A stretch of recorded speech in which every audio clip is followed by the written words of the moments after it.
Sosok Rhoma Irama telah muncul di dunia dangdut Indonesia sejak 1973.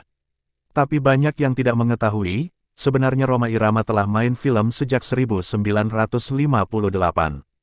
Di dunia dangdut Indonesia, nama suami Rika Rahim ini memang tak diragukan lagi. Menelusuri perjalanan karir sang raja dangdut ini sangat menarik. Apalagi perjalanan saat muda, sekolah di Solo. Pria ini memiliki nama asli Raden Haji Rhoma Irama, namun lebih populer dengan nama Rhoma Irama. Sebenarnya bukan hanya lagu, Rhoma Irama telah membintangi puluhan film. Rhoma Irama yang merupakan musisi dangdut kawakan ini lahir di Tasikmalaya, tanggal 11 Desember tahun 1946. Informasi di Wikipedia menyebutkan pada 1970-an, Rhoma dikenal sebagai bintang film kanak-kanak. Film pertamanya Jenderal Kancil pada sekira 1958. Karir di musik dimulai sejak Rhoma Irama usia 11 tahun. Dia menjadi penyanyi dan musisi ternama setelah jatuh bangun dalam mendirikan band musik, mulai dari band Gaihen pada 1963. Setelah itu, Rhoma Irama masuk Orkes Candraleka, hingga membentuk band sendiri bernama Soneta yang berkibar sejak tanggal 13 Oktober tahun 1973. Wikipedia menuliskan Rhoma Irama terhitung sebagai salah satu penghibur yang paling sukses dalam mengumpulkan massa. Rhoma Irama bukan hanya tampil di dalam negeri tetapi ia juga pernah tampil di Kuala Lumpur, Singapura, dan Brunei dengan jumlah penonton yang hampir sama ketika ia tampil di Indonesia. Sering dalam konser Rhoma Irama, penonton jatuh pingsan akibat berdesakan.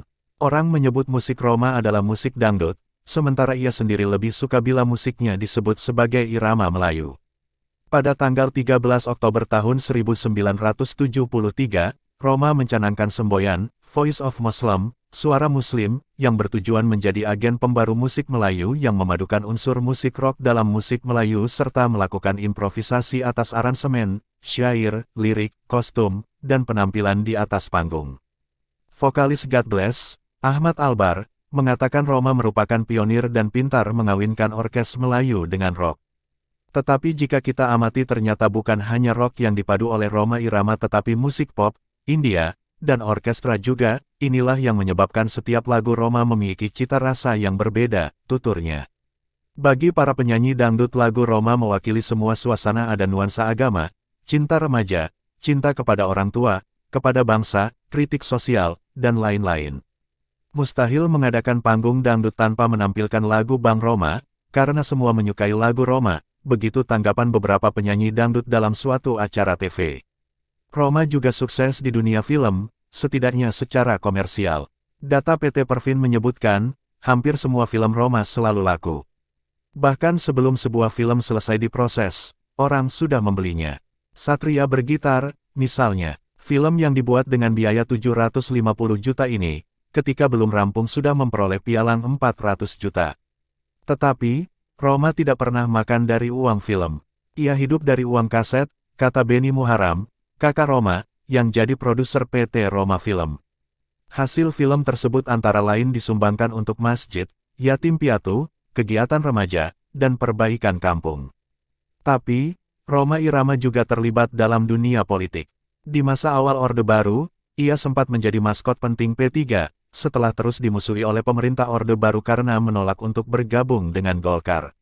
Rhoma sempat tidak aktif berpolitik untuk beberapa waktu, sebelum akhirnya terpilih sebagai anggota DPR mewakili utusan golongan yakni mewakili seniman dan artis pada 1993. Pada pemilu 2004 Rhoma Irama tampil pula di panggung kampanye PKS. Beberapa catatan menuliskan sewaktu kecil Rhoma Irama bersekolah di SDN Kibono Manggarai, Jakarta, setelah itu di SMP Pondok 1, Jakarta. Setelah lulus dia melanjutkan ke SMA Saint Joseph SMA Santo Yosep di Solo, kemudian kuliah di Universitas Tanggal 17 Agustus Jakarta. Rhoma Irama sempat kuliah di Universitas Tanggal 17 Agustus Jakarta, tetapi tidak menyelesaikannya. Ternyata belajar di luar lebih asyik dan menantang, katanya suatu saat. Ia sendiri mengatakan bahwa ia banyak menjadi rujukan penelitian ada kurang lebih 7 skripsi tentang musiknya telah dihasilkan. Selain itu, peneliti asing juga kerap menjadikannya sebagai objek penelitian seperti William H. Frederick, doktor sosiologi Universitas Ohio, AS yang meneliti tentang kekuatan popularitas serta pengaruh Rhoma Irama pada masyarakat. Pada bulan Februari tahun 2005, dia memperoleh gelar doktor honoris causa dari American University of Hawaii dalam bidang dangdut. Namun gelar tersebut dipertanyakan banyak pihak karena universitas ini diketahui tidak mempunyai murid sama sekali di Amerika Serikat sendiri, dan hanya mengeluarkan gelar kepada warga non-AS di luar negeri.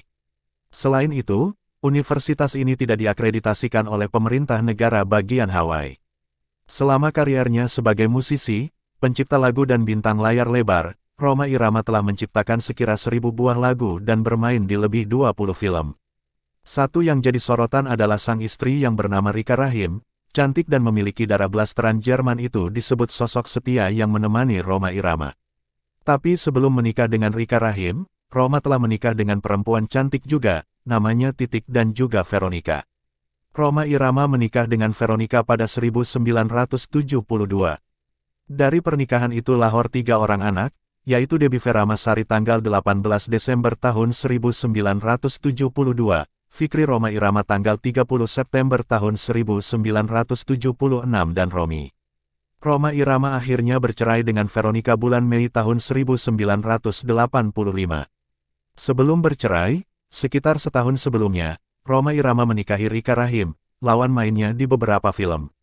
Rika Rahim bermain di beberapa film, seperti Melodi Cinta, Badai di Awal Bahagia, Kamelia, Cinta Segitiga, Pengabdian, Pengorbanan, dan Satria Bergitar. Hingga sekarang, Rika Rahim tetap mendampingi Rhoma sebagai istri. Rhoma mempunyai anak kandung dari wanita bernama Marwa Ali yaitu Rido. Pada tanggal 2 Agustus tahun 2005, Rhoma mengumumkan telah menikahi artis sinetron Angel Lelga secara siri pada tanggal 6 Maret tahun 2003, namun hari itu juga ia menceraikannya. Pada saat Rhoma Irama digerebek oleh wartawan di apartemen bersama Angel Lelga, sebenarnya keduanya telah menikah secara siri. Penggerebekan itu juga melibatkan Yati Oktavia dan suaminya Pangki Suwito yang juga tinggal di apartemen Semanggi dan turut hadir bersama wartawan pada saat pengebrekan. Sementara itu, mantan istri Rhoma Irama, Veronica sempat menikah kembali 1991, kemudian sang suami yang seorang pejabat meninggal. Veronica meninggal pada 2005 dengan mengalami berbagai penyakit. Anak-anaknya mengakui pada pers, selama Veronica sakit, Rhoma Irama lah yang menanggung semua biaya perawatan hingga ke Singapura. Itu mengingat Veronica bukan lagi artis yang produktif dan telah menjadi janda karena suaminya telah meninggal. Demikian kisah sang legenda Rhoma Irama, semoga bermanfaat dan mohon maaf jika salah, terima kasih.